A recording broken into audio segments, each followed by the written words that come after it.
সালাম সালাম আলাইকুম শাহ। ওয়ালাইকুম আসসালাম রহমতুল্লাহ বরকাত। জি, নিউ ইয়র্ক থেকে বলতেছি।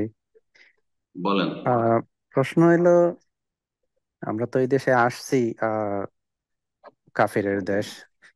যখন আসছি জানতাম না যে এই দেশগুলোতে যাওয়া ঠিক না। যেহেতু চলে আসছি, এখন আমরা যদি আরো আত্মীয় স্বজন নিয়ে আসি, তাইলে কি আমরা গুনাহগার হব তাদের যদি স্পন্সর করি?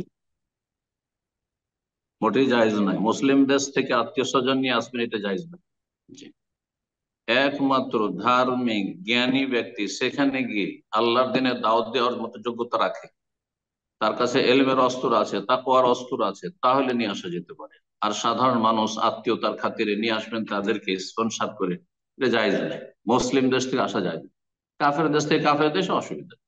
অস্ট্রেলিয়া থেকে আপনি আমেরিকা আসছেন, অসুবিধা নেই। যেখানে ও দুটো দুই অন্ধকারের মধ্যে যেটাতে কম অন্ধকার আছে সেখানে।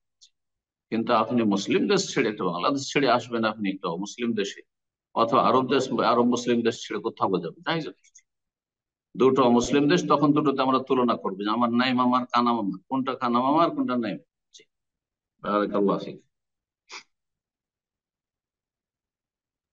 আমিন। প্রশ্ন এবং করবেন আপনাদের মোহাম্মদ আপনাদের মধ্যে যারা দেখতে পাচ্ছেন যে আমি ঠিক থাকতে পারছি না কাফিরদের সমাজ, আমার ছেলে মেয়েকে ঠিক রাখতে পারছি না, তাদের জন্য ফিরে যাওয়া, মুসলিম দেশে পড়ছে, ফিরে যাওয়ার সুযোগ থাকলে।